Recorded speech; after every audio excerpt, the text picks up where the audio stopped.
Je crois que j'ai déjà vu quelque part.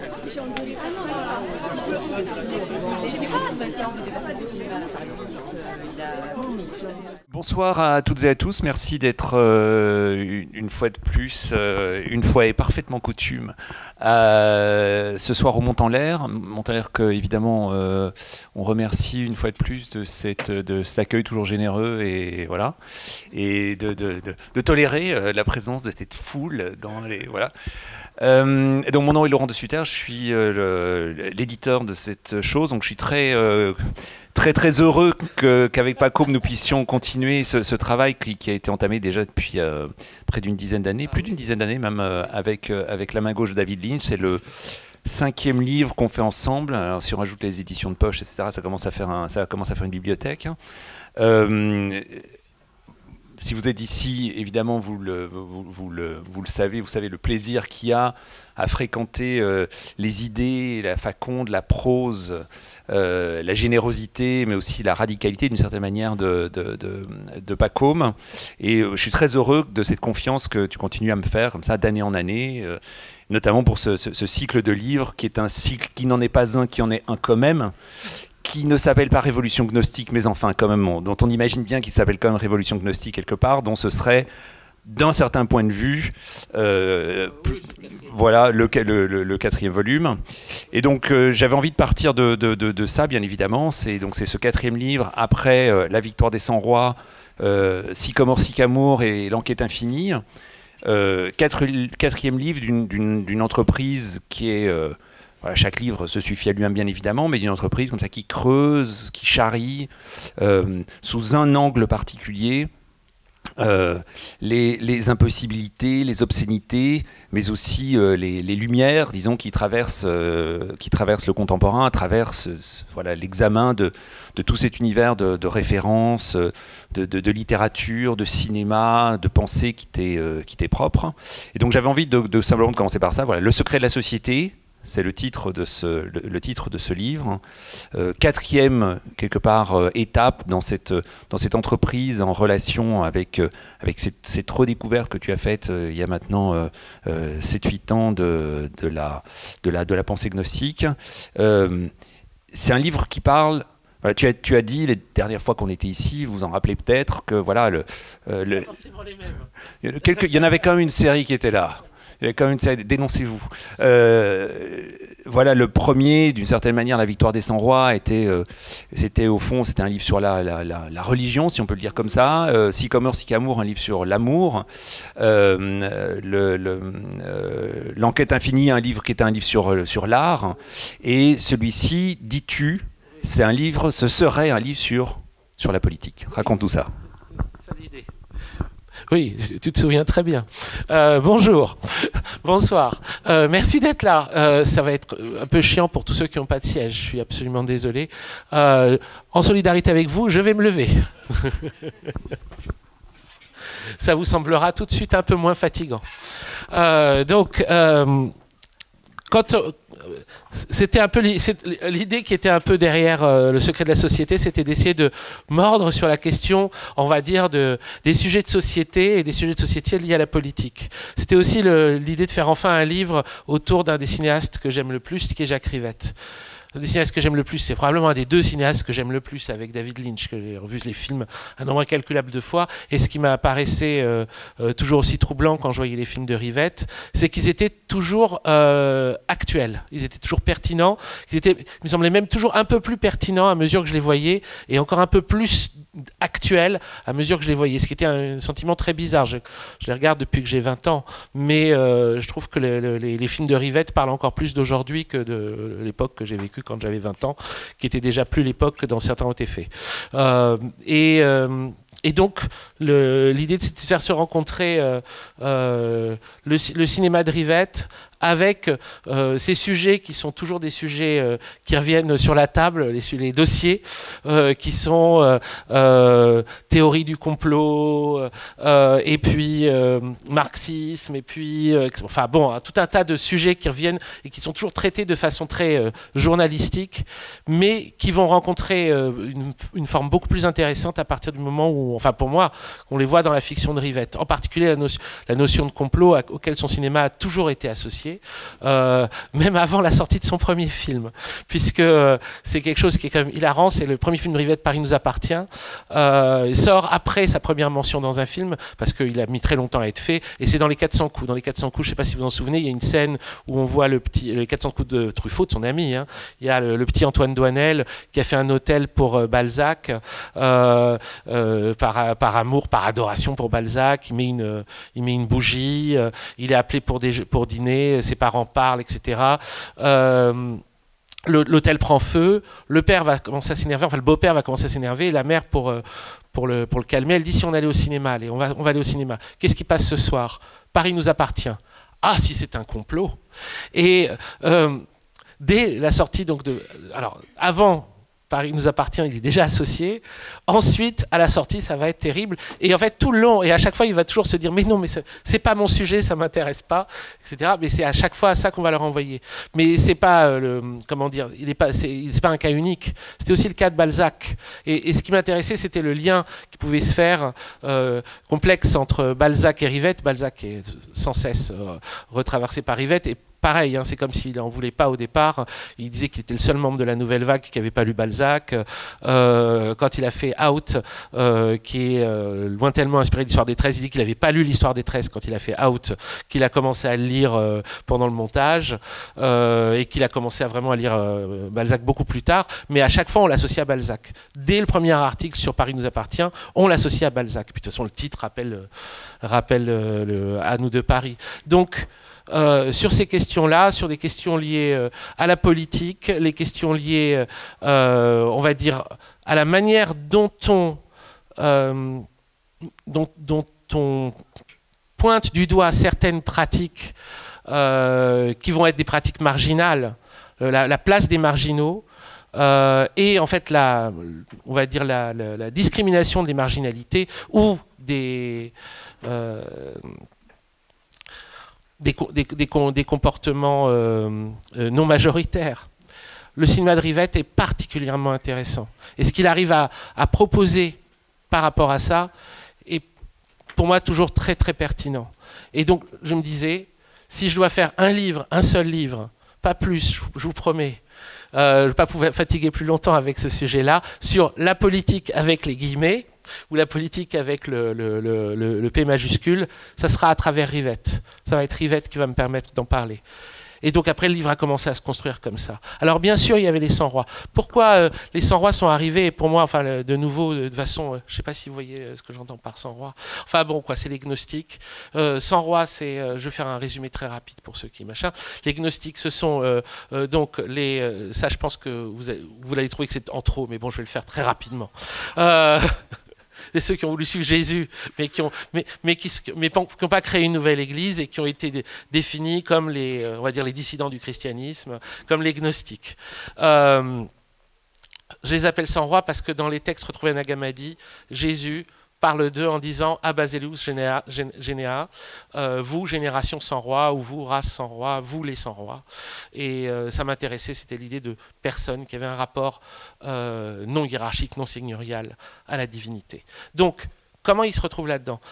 Bon, ben moi, on me parle de complot, on me parle de théorie du complot, je vais voir le premier concerné. Celui qu'on supposait avoir écrit la première théorie du complot. C'est l'abbé Baruel. Je ne sais pas s'il y a beaucoup de gens qui ont lu l'abbé Baruel. C'est lui qui a parlé des Illuminés de Bavière, quoi, qui a commencé à dire que la Révolution française avait été fomentée par une société secrète, les Illuminés de Bavière, qui avaient réussi leur coup, quoi. Et donc je vais lire Baruel. Je vais voir ce que c'est exactement que quelqu'un qui a une théorie du complot et qui considère que la Révolution française n'aurait pas eu lieu s'il n'y avait pas eu un complot. C'est un livre très très long. Mais j'ai pas perdu mon temps parce que assez rapidement dans le livre, il dénonce la personne qui est à l'origine de la société secrète. Alors, c'est pas juste un type du XVIIIe siècle. Hein. Il désigne Mani. Mani, le fondateur du manichéisme. Il dit le premier jacobin fut un esclave el-Kazaït. C'est Mani. Donc, je vais retrouver très vite, finalement, les gnostiques. C'est pas quelque chose qu'on dit souvent hein, par rapport à ces grands récits qui vont apparaître après la Révolution par des personnes qui sont senties lésées par la Révolution, des prêtres ou des personnes très très catholiques qui comprennent pas trop ce qui leur est arrivé. Ils vont essayer d'expliquer ça par un complot dont les Jacobins en fait seraient les exécutants, et ils vont les faire remonter. Et c'est là où j'ai pas perdu mon temps, aux gnostiques. Donc, du coup, ça a fait le lien, évidemment, avec le travail précédent que j'avais fait, et ça m'a permis de faire du Baruel à l'envers, quoi. Alors, le complot, en effet, Rivette, Balzac. Alors, ça c'est évidemment c'est le trépied, puis évidemment ça se multiplie. C'est pas une monographie sur Rivette, comme tu n'as pas écrit avec Sycomore Sycamore une monographie sur Shakespeare, même si Shakespeare était presque à chaque page.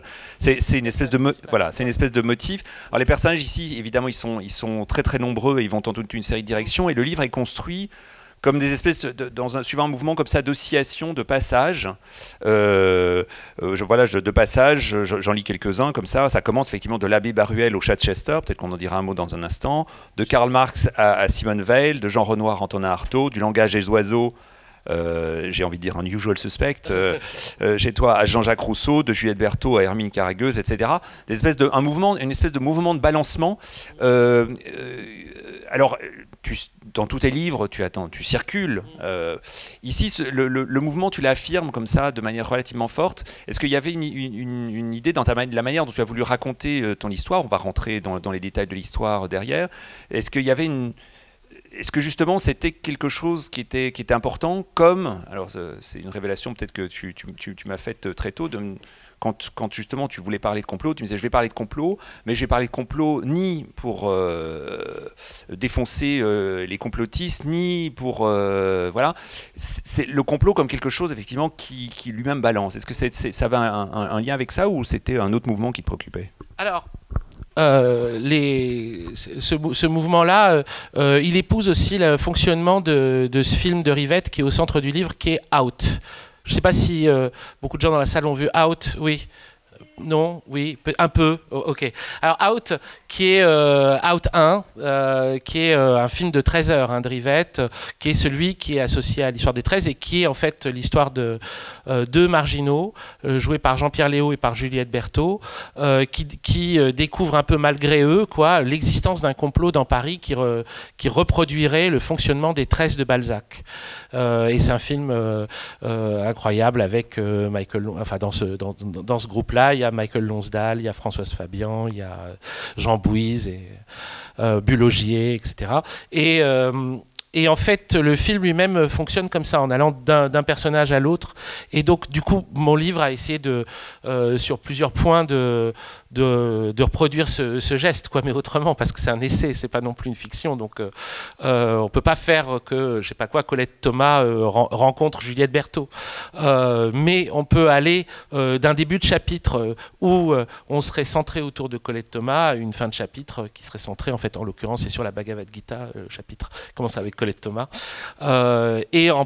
avec au centre, le livre de façon générale fonctionne un peu comme ça, fonctionne avec des personnages qu'on découvre comme ça progressivement, pour raconter aussi, c'est toujours un peu, dans mes livres, c'est ce que j'aime faire, une sorte d'histoire parallèle, quoi. C'est-à-dire on a un sujet et on va le traiter de façon oblique, avec une autre circulation et d'autres figures qui me semblent avoir quelque chose à nous raconter sur le siècle traversé qu'on n'entend pas ailleurs. Et en particulier, typiquement, Juliette Berthaud, assez rapidement, bon, c'est une des actrices principales du cinéma de Rivette, mais c'est aussi une cinéaste. Et puis, en travaillant un peu sur Juliette Berthaud, je découvre que c'est aussi, enfin, j'avais déjà son livre La fille au talon d'argile, quoi, mais à travers des discussions avec sa sœur Moon, j'apprends qu'elle a publié aussi des textes en revue. Et donc je découvre les textes qu'elle a écrits d'ailleurs du reste avant de coécrire un scénario pour Rivette. Donc c'est des textes qui arrivent assez tôt finalement dans la parcours de Juliette Berthaud. En même temps qu'elle va devenir réalisatrice, elle a réalisé 3 films, enfin co-réalisé 2 et réalisé seul 1.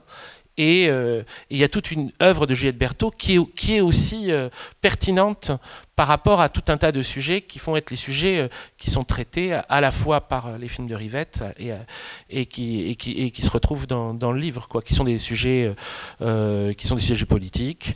Alors, typiquement, le film de Juliette Berthaud, c'est assez hallucinant. C'est-à-dire que le premier Neige, Pierre Thévagnan avait dit de Neige. Neige, c'est un film qui se passe à Pigalle. C'est autour de la Blanche, donc Neige, donc de la poudre. Et ça parle en fait pas seulement de la drogue, mais ça parle aussi de la gentrification de Paris. Et ça parle aussi de nouveau fonctionnement de la police. Et tout ça apparaît dans le film. Et Thévagnan avait dit de ce film qu'il annonçait, alors qu'il était réalisé à la deuxième moitié des années 70, tout ce qui allait se passer dans les années 80. Cap Canaille, lui, c'est autour des incendies volontaires dans la région PACA pour l'immobilier. C'est toute la mafia de l'immobilier. Et là, on est déjà dans les années 90, alors qu'on est encore à la fin des années 70. Mais on est dans les affaires type Yann Pia, quoi. Et son dernier film, Havre, qu'elle fait là, par contre, à la fin des années 80, peu de temps avant de mourir, lui, il parle d'aujourd'hui. Lui, c'est les incels. C'est une espèce de secte masculiniste qui veut se débarrasser des femmes. Mais c'est incroyable. C'est vraiment incroyable. Donc ça, c'est le cinéma de Juliette Berthaud. Et en fait, tout ça m'a amené à tisser des liens entre ces différents réalisateurs, cinéastes, poètes, écrivains, qui finalement tournent, enfin le livre entier tourne autour du sujet de qu'est-ce que c'est de se sentir dans une période bloquée, quoi. Se sentir dans une période où on a l'impression que le monde politique est totalement bloqué. C'est le cinéma de Rivette, on a ça spécifiquement aussi à travers des figures de marginaux, c'est-à-dire les grands vaincus de chaque époque, quoi. Ceux qui en croqueront jamais. Ceux qui profiteront jamais d'une nouvelle situation. Mais alors, ce sentiment-là, comment il va être conjuré, comment, à différentes époques, il va être conjuré. Et c'est là où ça m'avait semblé, en relisant Nerval sous cet angle-là, de me dire, mais j'avais jamais lu Nerval sous cet angle-là. Mais Nerval, les ouvertures de ces livres, c'est toujours sur... On vivait une époque terrible, c'était que des personnes qui voulaient faire quelque chose qui n'y arrivait pas, des grands projets, des grands allants et des grands arrêts. Et c'est ça qui m'a saisi, qui fait que je me suis dit, ok, je continue ce livre sur cette direction.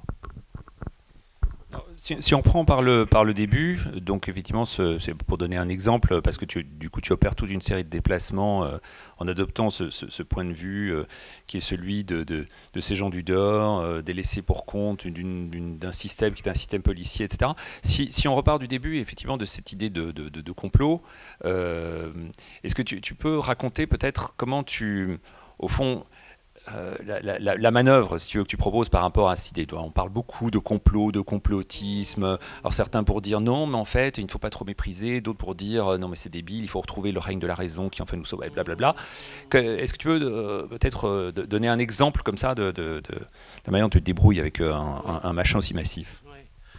Ce qui m'est apparu, c'est que, en fait, c'est en lisant les textes à la fois de ceux qui étaient considérés comme les premiers grands textes de théorie du complot, et aussi en lisant les premiers théoriciens du complotisme, c'est-à-dire l'auteur de La Société ouverte et ses ennemis, Karl Popper. Et Karl Popper, donc c'est celui qui est supposé avoir inventé le concept même de théorie du complot, dans ce livre, La Société ouverte. Ce qu'il appelle la société ouverte, c'est simplement la démocratie libérale. Hein. C'est donc vraiment, comment dire, bon. Je ne vais pas lui jeter la pierre, je passe mon temps à essayer d'inventer des mots pour recouvrir des réalités que les gens connaissent sous d'autres noms. Mais bon, c'est la société ouverte et ses ennemis. Et c'est un livre, mais miroir du livre de Baruel. C'est-à-dire qu'en fait, c'est ça qui était très drôle, c'est que les anticomplotistes sont facilement aussi paranoïaques que les complotistes à ce niveau-là. C'est-à-dire, Baruel, lui, il voit les événements du monde comme la Révolution française, comme le produit d'un complot qui partirait de Manille, et donc qui passe par les Cathares. Bien sûr, les Cathares sont à la manœuvre pour aboutir à la Révolution française, et il retrace toute la généalogie. Mais comme si c'était c'est pas juste des courants d'idées pour lui, c'est vraiment des personnes qui se sont passées le mot, sur des millénaires. Ils vont finir par obtenir gain de cause à un moment, et donc c'est la catastrophe. Mais Karl Popper, quand il fait son livre sur la société ouverte et ses ennemis, qui appelle de ses voeux, on va dire, le libéralisme le plus effréné, parce que 2 ans plus tard, il va co-créer avec Hayek la Société du Mont Pèlerin, et c'est vraiment le think tank pour en finir avec toute forme de protectionnisme qui soit. Puis son livre, c'est une généalogie de tous ceux qui ont empêché ce truc-là d'arriver depuis Platon.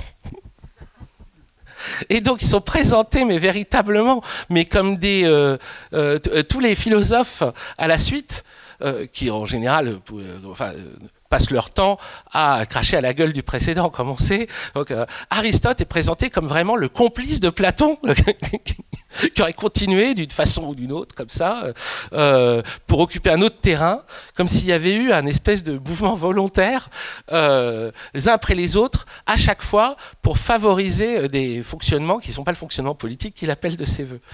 Et alors, bon, c'est là où j'en suis arrivé au chat de Chester, c'est-à-dire en traversant à la fois on va dire c'est là où je fais comme Popper et je fais comme Baruel, mais parce que de toute façon je m'extrais pas de ce dont je parle. Donc si je parle de Baruel, je fais du Baruel à l'envers. Si je parle de Popper, je fais du Popper à l'envers. Il n'y a pas de problème, je suis du même niveau qu'eux, de folie et d'aberration.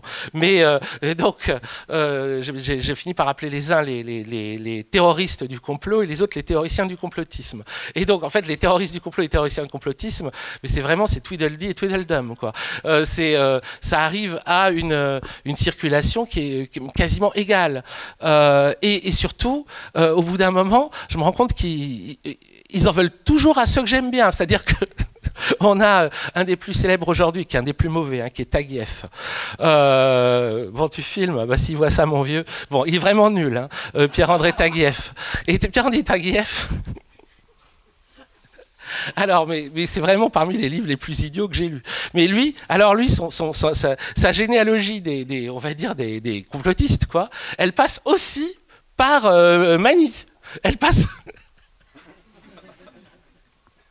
Donc ils ont les mêmes ennemis en fait. Et je pense qu'à la base, fondamentalement, ils ont les mêmes craintes et les mêmes ennemis. Ça donne des pensées miroirs, mais qui fonctionnent sur des principes qui sont tout aussi, on va dire, puérils. Je dis ça semble un peu méprisant, mais je ne me considère pas comme mieux. En fait, à la fin... mais j'ai pas envie de vous spoiler le chapitre, vous le découvrirez. Mais enfin, en gros, la logique du chat de Chester et la logique d'Alice au Pays des Merveilles nous aident à comprendre beaucoup de choses par rapport à ça. Il faut s'en remettre à des écrits comme cela pour arriver à comprendre comment fonctionnent les êtres humains, je crois. Donc du coup, je me suis pas seulement basé sur Rivette et sur Balzac, mais aussi sur Lewis Carroll, que ce soit Alice au Pays des Merveilles, que ce soit La Chasse aux Snarks, etc. Ça éclaire vraiment des grands pans de l'activité humaine. Et puis en fait, ce qui m'amusait aussi dans le livre, c'est d'aller de chapitre en chapitre, un peu, donc je vous disais un peu comme dans Out, mais aussi un peu, alors vraiment, mais là modestement, hein, je ne suis pas capable de ça, mais un peu comme dans certains romans de Balzac, justement, où on essaye d'aller dans des strates. Alors c'est des strates moins concrètes. Ça a pas évidemment, ça a loin d'avoir la puissance, la comédie humaine à ce niveau-là, mais c'est aller essayer de choper une espèce de milieu et d'essayer de comprendre comment ça fonctionne, comment il fonctionne celui-là. Et donc comment fonctionne, on va dire, un état d'esprit, mais un peu comme si on rentrait dans un salon, vous voyez, comme si on rentrait dans le salon où il y avait les théoriciens du complotisme, le salon des théoristes du complot. Je vous parle que du premier chapitre parce que vraiment j'ai peur de trop vous le spoiler. Après quand vous le lirez, je dirai oui, bah, je sais tout ça.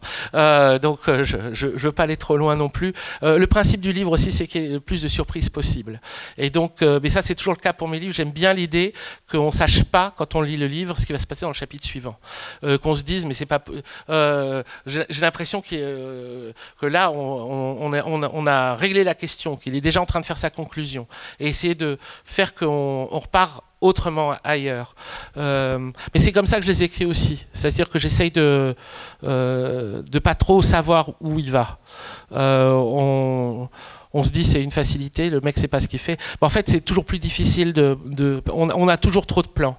Et donc à un moment il faut casser le plan et donc il faut prendre un espèce de chemin de traverse et se dire je vais suivre ce chemin-là, je sais pas où on va et ça m'intéresse. Et donc du coup la grande ouverture que permet le cinéma de Rivette comme schème général permet ça, c'est-à-dire qu'il permet de faire des rencontres et donc du coup d'aller dans un livre à la rencontre d'un univers, celui de Juliette Berthaud, Hermine Caragueuse, etc., etc.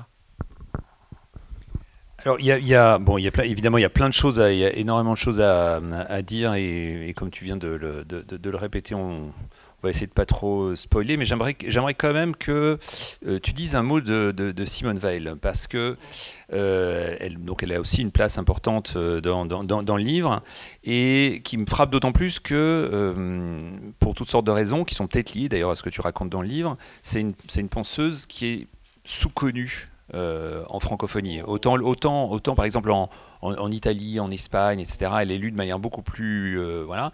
Ici, j'ai toujours l'impression qu'on la considère comme elle est dans une position qui était une position un petit peu bizarre. Donc j'avais envie juste que tu racontes un petit peu la place qu'elle occupe dans ce livre, et peut-être chez toi en général. Oui, je ne sais pas si elle est si peu connue, mais c'est vrai que par contre elle a une place bizarre parce que elle est, donc vous voyez Simone Veil, la philosophe, pas la femme politique, donc avec le W, ça oui, vous avez tous compris. Je n'ai pas besoin de trop de... Mais c'est que souvent on ne sait pas si on la place dans la philosophie ou dans la mystique. C'est sans doute pour ça. Mais... Bon, ça fait longtemps que je lis, que je relis ces livres. Mais ce qui m'a... pourquoi elle a cette place dans ce livre?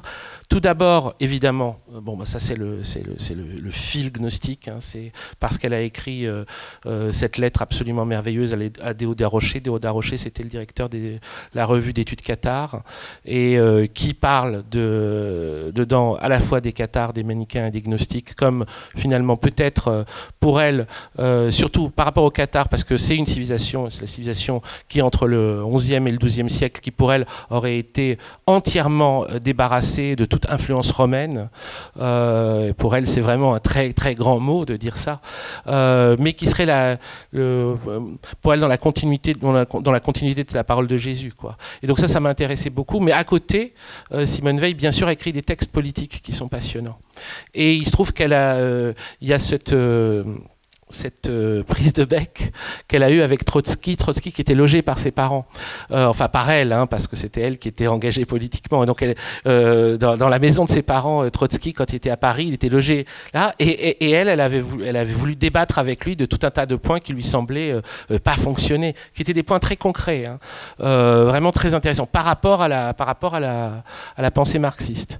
Et parce qu'elle, on va dire, elle épousait globalement la définition du capitalisme qu'avait donné Marx, qui est encore aujourd'hui imbattu. Mais par contre, c'était dans son application concrète. Le problème de l'application concrète qui se situait à plusieurs niveaux. Et donc c'est là-dessus, et c'était une espèce de truc, et ça avait beaucoup choqué la femme de Trotsky qui avait dit cet enfant qui tient tête à Léon. Parce qu'elle était très très jeune. Et en fait, cet enfant, qui était Simone Veil, a écrit ensuite, et a réécrit plusieurs fois ce texte, qui sont les réflexions sur les sources de l'oppression sociale, et sur la enfin, alors c'est les réflexions sur la liberté et les causes de l'oppression sociale, et qui est un texte qui essaye de définir presque une pragmatique possible par rapport à la question de l'oppression sociale. Et que je trouvais extrêmement pertinent. Je trouvais extrêmement pertinent, même la façon dont elle l'avait repris. Et aussi, ça m'intéressait beaucoup parce que d'un côté, on avait Walter Benjamin qui avait écrit ce fragment sur le capitalisme comme religion, et de l'autre côté, il y avait Simone Veil qui avait écrit sur le marxisme comme religion. Et ça, c'était très intéressant. C'était très intéressant aussi de les mettre en miroir et de voir comment ils pouvaient se répondre par rapport à ça. En fait, je serais incapable de vous faire correctement un résumé on va dire, des objections de Simone Veil, mais là où vous pouvez les deviner, on va dire les plus simplement, qui sont des choses, comment dire, très concrètes. C'est sur la question de la révolution prolétarienne. Si elle a lieu que dans un pays, elle ne peut pas fonctionner. Dans un seul pays, elle ne peut pas fonctionner parce que immédiatement le pays est en concurrence avec les autres pays. Donc où il y aura la guerre, où il y aura la concurrence économique, mais il y a impossibilité totale de l'accomplir. Et c'est pour ça que structurellement, presque automatiquement, de toute façon, les inégalités vont se reformer parce qu'une autre classe dirigeante va devoir se reformer malgré l'idéal de la société en classe. Et là, je vous fais vraiment, c'est grossier ce que je dis, c'est à la truelle, quoi. C'est beaucoup plus subtil dans l'analyse de Simone Veil. Et ce qu'elle en tire ensuite comme propositions de relecture, et qui sont quasiment des propositions de principe, qui sont sur la question de l'injustice et de la nécessité de sortir les gens de l'oppression, est tellement beau. Mais ça, bon voilà. Donc ça c'était, ça m'a tenu aussi. Et donc du coup, c'est sûr que c'est probablement la référence politique ou philosophique qui est la plus présente dans le livre. Probablement le deuxième personnage après Rivette. Il y a aussi quelque chose qui est peut-être singulier dans ce livre. Bon, comme tous les livres, c'est évidemment un livre qui fait exister et qui fait respirer voilà, un souffle émancipatoire très fort. Mais par rapport à d'autres de tes livres précédents qui voilà, c'est Jésus contre l'Église, etc., qui s'installe dans une scénographie comme ça, voilà. Il y a un problème, disons, et quelque part, il y a une exception qui essaie de survivre face à ce problème. Ici, on a l'impression que la menace devient un peu plus forte. C'est-à-dire que les choses arrivent des deux côtés à la fois. Tu as les terroristes du complot et les théoriciens du complotisme. Tu as quelque part c'est des personnages... Excuse-moi, non, je... Oui, non, mais... Voilà. Il n'y a qu'un micro, mais... Non, mais je t'en prie. Et donc justement, j'avais envie de savoir si justement ça représentait quelque chose comme une urgence, le fait qu'il y ait une espèce de mouvement de tenaille qui se met subitement à exister, où ni à gauche ni à droite, si j'ose dire, ou ni en haut ni en bas, enfin je ne sais pas très bien comment il faudrait décrire cette affaire, ça marche, et donc l'espace de respiration, en l'occurrence, devient d'autant plus délicat à dessiner et à faire exister. C'est quand même plus à gauche qu'à droite.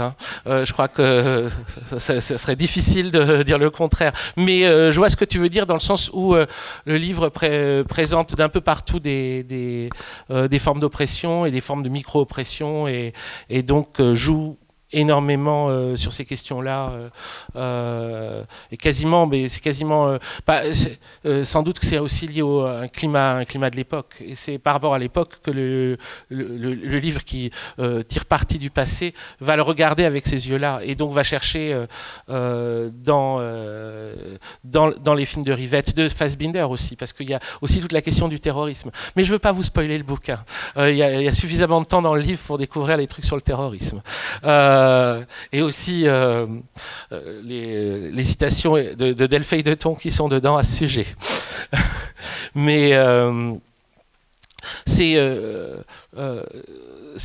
on va dire, un sentiment un peu de refermement au maximum de tout ce qui pourrait être les libertés, et aussi à ce moment-là, comment tout peut se renverser. Et quels sont les endroits où tout peut se renverser. Donc je pense que c'est un livre plus sombre que les précédents au niveau de tous les enjeux politiques qui sont décrits, mais aussi peut-être un livre qui est un peu plus... comment dire, il y a un peu plus de foi dans le collectif aussi. Mais sur un mode... c'est le mode de la plus grande société secrète, quoi. La société secrète de l'humanité. Ça parle beaucoup de ça aussi, de tout ce qui fait qu'on est connecté, quand bien même, connecté pas dans le sens nécessairement électronique, hein, mais qu'on est relié, qu'on le vive comme tel ou non, quoi. Et tout ce que ça implique derrière, tout ce qu'implique le caractère inévitable du lien entre les humains. Alors, de quoi est-ce qu'on pourrait parler sans effectivement creuser la question du spoiler, parce qu'en effet, ça Je suis gonflé de demander qu'on ne spoile pas mon livre. Voilà, on ne spoile pas, mais on en parle quand même. Du coup, je me demandais si ce serait pas... Voilà, il y a des... Alors, il y a évidemment... des traversées du temps, des traversées des lieux... mais il y a, effectivement, il y a des espèces d'invités surprises. On n'était pas habitué à voir apparaître effectivement des discussions sur le marxisme dans tes livres, mais aussi voir apparaître des figures un petit peu loufoques du contemporain, comme en effet le métaverse, Mark Zuckerberg. Donc j'avais envie qu'on ait 2 minutes de Zuckerberg bashing. Non, mais il y a de toute façon toute une lecture anticipatrice des questions cybernétiques aussi qui peut se faire à travers ces films des années 70 très facilement. Et donc comme on passe par des questions liées au terrorisme chez Fassbinder, on passe aussi chez Fassbinder par des questions liées à la cyber-réalité, quoi, d'une façon absolument frappante et incroyable. Et aussi c'est le plaisir aussi de relire des films du passé avec les yeux d'aujourd'hui et de se dire tiens, c'est drôle, on dirait maintenant, tiens, c'est drôle, on dirait maintenant. Et à partir de ça, si on pousse si on tire le fil, on continue à demander au film de continuer à nous parler d'aujourd'hui. Et qu'est-ce qu'il a à nous dire de plus? Et qu'est-ce qu'il peut nous annoncer? C'est toujours plus facile de lui faire parler du présent qui vient d'arriver que de lui faire parler du présent qui n'est pas encore arrivé ou du futur proche. Ça, c'est toujours un peu moins sûr. Mais c'était un peu par là que, donc du coup, pouvoir aussi toucher ces questions de virtualité, comme plein d'autres questions qui sont, comment dire, presque des questions de journalisme actuel, mais qui se retrouvent soudain un peu transformées par le fait qu'ils apparaissent à travers un film de Fassbinder ou un film de Renoir. Il y a d'autres, surtout Rivette, hein, mais il y a d'autres cinéastes, et tous ceux qui ont justement un lien avec Rivette d'une façon ou d'une autre, que ce soit parce que les films de Rivette les convoquent, ou que ce soit parce que, comme avec Fassbinder, il y a un dialogue qui se fait entre leurs films, qui est un dialogue extrêmement étrange, extrêmement secret. Pas si secret sur le Pont du Nord, mais sur d'autres, oui. Et qui est lui-même riche on va dire, d'informations visionnaires. Peut-être qu'il y a quelque chose quand même qui dirait pas mal sur bizarrerie de faire ce livre, et que je peux quand même raconter. Je peux vous spoiler quand même quelque chose d'un énorme truc par rapport au livre, ça serait quand même pas mal. Et puis après, à vous de poser des questions, si tu es d'accord, Laurent. Oui, bien sûr, j'avais fini le livre. Et je l'avais confié en lecture à la veuve de Jacques Rivette, Véronique, pour vérifier que je n'avais pas dit d'immenses conneries insupportables, quoi, des trucs vraiment mais à côté de la plaque. Et donc, Véronique reçoit mon manuscrit, le lit, m'appelle, on en discute. Et puis juste avant de raccrocher, elle dit « Ah oui, il y avait un truc auquel je pensais. » Oui. C'est bizarre quand même, pourquoi tu n'as pas parlé de l'année prochaine à Paris? Mais alors moi j'étais totalement interdit, je dis « Quoi ? De quoi tu parles ?» Bah, de l'année prochaine à Paris, on en avait discuté. Je dis « Ah non, mais je ne vois pas ce que c'est. » C'est vrai. Ah oui, je me disais quand même, c'est bizarre, tout ce livre, et puis il dit rien sur l'année prochaine à Paris.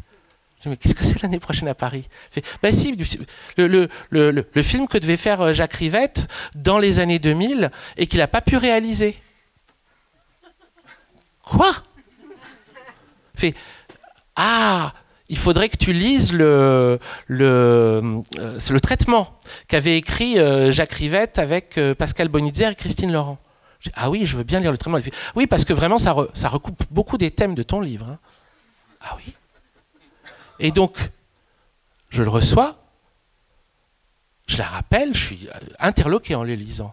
Et je lui dis, mais Véronique, tu penses que ce serait possible de le publier dans ton livre? Oui, j'y pensais aussi, je me disais ça. Et donc, il fallait demander, et j'ai demandé l'autorisation à Pascal Bonitzer et au fils de Christine Laurent. Et donc, le livre contient... Vous le savez donc, vous êtes spoilé à ce niveau-là, mais il y a deux fins. Il y a la fin du livre et ensuite derrière, en annexe, il y a le traitement de l'année prochaine à Paris et qui en soi est un texte hallucinant. Voilà. Merci Bakoum. Est-ce que quelqu'une a envie de savoir quelque chose? Ou de ne pas le savoir en l'occurrence, mais de poser une question quand même?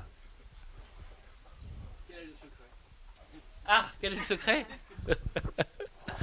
Toi seul le sais.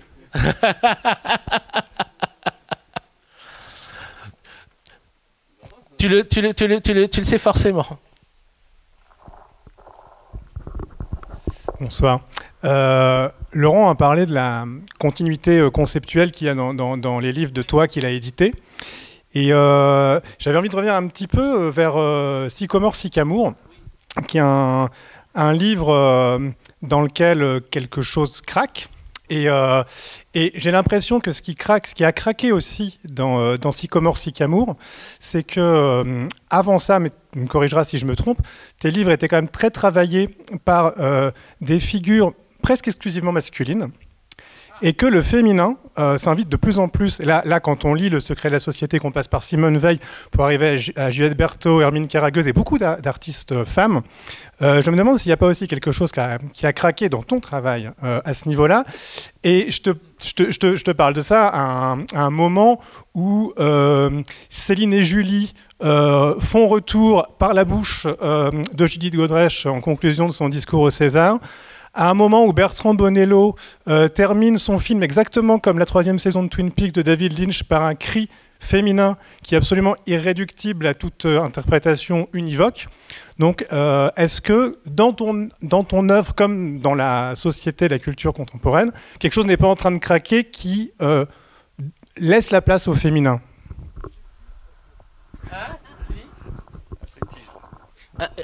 Ça dit striptease.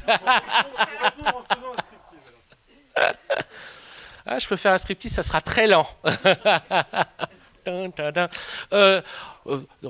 Je pense que là-dessus, c'est juste, c'est que je suis un enfant de mon époque, même si je suis vieux maintenant. J'ai pas fait exprès, mais c'est juste que sans doute, avant, j'aurais peut-être pas eu l'attention que je peux avoir aujourd'hui pour le cinéma de Juliette Berthaud, parce que je l'aurais pas vu.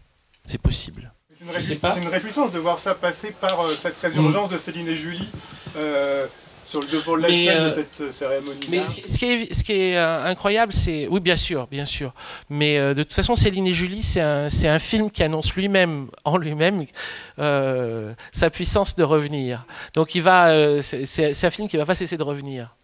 Tant qu'on continuera à tuer les petites filles. Tant qu'on continuera à tuer des petites filles, Céline et Julie vont revenir. Et de toute manière, c'est un film qui ne me travaille pas depuis hier. C'est un film je regarde obsessionnellement depuis que j'ai 18 ans ou 17 ans, je ne sais plus exactement. Enfin, quand je l'ai découvert à la télévision cinéma, c'était ma mère qui m'avait parlé. Je lui avais demandé, c'était à l'époque où j'étais fanatique de David Lynch, je lui avais demandé quels étaient les films les plus étranges qu'elle avait vus. Et elle m'avait dit, il y avait L'heure du loup de Bergman, je ne sais plus s'il y en avait un autre, mais en tout cas il y avait Céline et Julie vont en bateau. Et donc je me disais, c'est des films étranges comme ça, je veux les voir, je veux voir les films parce que j'aimais tellement Twin Peaks. Et donc il est passé sur une chaîne du câble, mes parents avaient le câble, Ciné-Cinéma, donc je l'avais enregistré, il faisait 3h30, j'avais jamais vu vraiment un film de 3h30 de ce genre. Hein. Et j'ai été embarqué, mais pour toute ma vie. Et alors, évidemment que ce film résonne différemment selon les moments où on le voit. Et il résonne différemment, évidemment, aujourd'hui, après on va dire le féminisme de quatrième vague. C'est sûr. Après les questions liées à la sororité. Après le retour, parce que c'était quand même dans les années 70, il y avait les sorcières, il y avait la question des sorcières. Mais elles ont fait retour avec le livre de Chloé Delhomme, avec Les sorcières de la République, et puis avec le livre de Mona Chollet, et puis. Donc toutes les questions de sororité, de sorcières, etc., qui sont intrinsèques au film et qui ne sont pas nouvelles, elles apparaissent différemment aujourd'hui. Parce qu'aujourd'hui, c'est des thèmes qui sont revenus, et qui sont revenus de façon frappante. Exactement comme tu as dû être frappé par d'entendre Céline et Julie dans ce discours, en conclusion du discours. Cette fois-ci, ça ne se passera pas comme ça, pas comme les autres fois. Et puis après, c'est des rencontres. Parce que moi, je ne les trouve pas tout seuls, les trucs. C'est des gens qui me les indiquent. Typiquement, Colette Thomas, je ne l'ai pas trouvé tout seul. Il y avait Gaspard qui est ici présent et qui représente, à travers toi, tu représentes aussi François et donc la réédition que François avait fait de Testament de la fille morte. C'est là où il m'a demandé de faire une postface pour la réédition du livre de Colette Thomas, Le Testament de la fille morte. Moi, je connaissais de Colette Thomas que de l'histoire d'Artaud. Donc pour moi, c'était un personnage de l'histoire d'Artaud. Je découvre Le Testament de la fille morte. Je demande à Virginie Di Ricci, qui connaît déjà ce livre, de m'aider. Et on commence à travailler sur l'histoire de Colette Thomas. Et je commence à découvrir des choses sur Colette Thomas. Et puis vous en découvrez. Vous découvrez des choses autour de Colette Thomas. Vous découvrez même les manuscrits inédits. Tout ça, ça m'influence. C'est pour ça que j'ai envie d'en parler de Colette Thomas. Parce que c'est une poétesse de telle importance. Parce que ce qu'elle a à dire fait tellement écho aussi au personnage de Rivette et aussi au texte de Juliette Berthaud et d'Hermine Caragueuse, quand même deux poétesses qu'on ne connaît pas comme telles, ce qui est absolument anormal. C'est-à-dire que, c'est vrai, il y a trois poétesses dans ce livre. Il y a Juliette Berthaud, il y a Hermine Caragueuse, il y a Colette Thomas. Colette Thomas, elle commence à être connue pour cela, et c'est pas trop tôt. Juliette Berthaud, elle est connue, mais pas pour cela. Ça viendra, et Hermine Caragueuse, pareil, je pense. Donc ça, c'est les rencontres. Hermine Caragueuse, c'est une personne que j'ai rencontrée. Si je ne l'avais pas rencontrée, je n'aurais jamais su qu'elle était poétesse, puisqu'elle n'a jamais publié ses poèmes. Puisque les poèmes il y en a pas mal, il y a des poèmes que je cite de Hermine Caragueuse, c'est des poèmes inédits, bien malheureusement. Mais il y a la possibilité de faire une édition de ces poèmes. Ça, c'est un appel aux éditeurs. Si vous voulez éditer du Hermine Caragueuse, alors je connais une personne, Michel Monnier, qui peut vous aider, puis je peux vous aider. Parce que je les ai, les textes. Et c'est très très beau. Et c'est très très beau, et ça mériterait une édition. Donc c'est aussi, quand on fait un livre, c'est aussi la possibilité aussi de passer en contrebande certaines choses, donc des textes des autres, ça existe pour ça. Donc pourquoi il y a ces femmes-là dans ce livre, c'est lié à des rencontres, c'est lié à une manière, à un moment finalement de regarder, parce que Juliette Berthaud aussi pareil, je ne saurais pas que c'est une poétesse si je n'avais pas rencontré Moon, sa sœur. Donc, il n'y aurait pas le scénario, enfin le traitement inédit de Rivette Bonitzer et Christine Laurent si je n'avais pas rencontré Véronique. Donc c'est un livre aussi, il contient ce que beaucoup d'autres gens apportent au livre. Et après, la question, c'est on va dire de faire les liens, de tisser les liens. Pour moi, il me semble évident C'est pour ça que je les mets ensemble, parce qu'il me semble évident. C'est parce qu'à un moment, ça me semble évident que Colette Thomas, quand elle parle du théâtre, ça parle déjà aussi du rapport au théâtre qu'il y a dans les films de Rivette et dans La Bande des Quatre en particulier. Mais à ce moment-là, enfin, ce truc, c'est une évidence, c'est qu'une intuition. Il va falloir la rationaliser. Donc en fait, le travail, c'est de rationaliser une intuition qui est une intuition un peu hasardeuse, comme ça, qui est se dire, mais oui, mais ça va ensemble. Mais alors, ah oui, alors, bon, ok, tisse les liens, rationalise, essaye. Donc j'ai des idées très irrationnelles, mais je dois prendre une technique rationnelle pour pouvoir arriver à le faire rentrer. Et c'est sans doute ça. C'est sans doute ça. Donc, les livres d'avant, il y avait moins de rencontres. Il y a aussi c'est des rencontres aussi. J'en ai fait moins. Si tu penses à mes livres de jeunesse, bah si j'avais mes amis et tout ça, mais il y a des rencontres que j'avais pas faites. C'est pour ça qu'il y a des auteurs, même dont je parle pas. La plupart des auteurs dont je parle dans mes livres, je les ai pas trouvés tout seul. Hein. Je suis pas allé dans une librairie. J'ai pris le livre comme ça. C'est souvent quelqu'un qui me l'a conseillé. C'est souvent Mais je pense que c'est dû au fait aussi que c'est une époque qui est beaucoup plus ouverte aux femmes que l'était peut-être les précédentes générations. Mais c'est une évidence. Parce qu'avant, par exemple, de Colette Thomas, alors que c'est une poétesse inestimable, oui, la façon dont on parlait l'intelligentsia n'était pas à la hauteur de sa valeur, quelque part. Alors voilà, peut-être aujourd'hui on en parle plus parce que la société est plus ouverte aussi. Ça ne reste pas que sur Artaud, justement. Oui, ça s'ouvre aussi. Oui.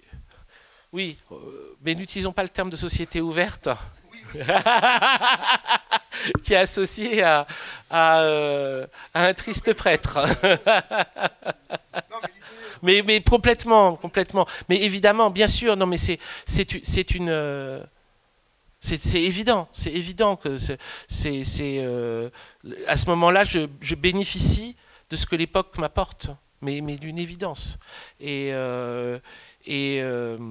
j'essaye simplement à ce moment-là de tendre un miroir à cet endroit-là aussi. C'est dire, voilà, c'est beau ce qu'a fait Juliette Berthaud, c'est beau ce qu'a fait Hermine Caragueuse, c'est beau ce qu'a fait Colette Thomas. Si on peut en parler, tant mieux. Si on peut faire une place, tant mieux. Et si ça résonne si bien avec le reste, aussi, parce que sinon ce serait gratuit. C'est-à-dire il y a plein d'autres artistes que j'aime, je ne l'aime pas forcément. Mais si ça résonne, si ça apporte quelque chose aux questions qui sont posées, et si ça les amène ailleurs, alors moi j'aime bien qu'un livre ait cette possibilité aussi, nous permettre ça. Bon, et ceux qui veulent boire, boivent. Ceux qui veulent que je fasse des signes sur les livres peuvent venir me voir, m'amener un livre et je ferai des signes dessus. Ceux qui veulent rentrer chez eux pour lire, je les comprends très bien aussi. Merci à vous. Hein. Merci. C'est hallucinant comme vous êtes nombreux. J'en reviens pas. C'est vraiment dingue. Pauvre de vous. Merci.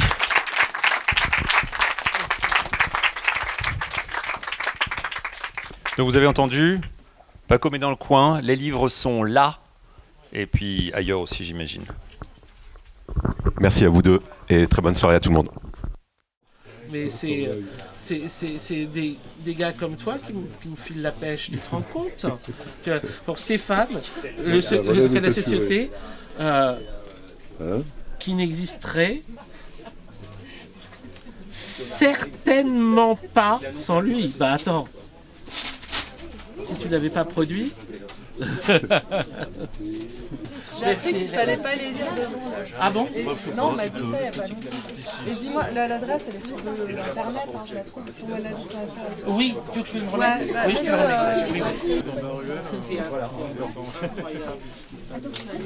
Il a pas produit, il a produit entre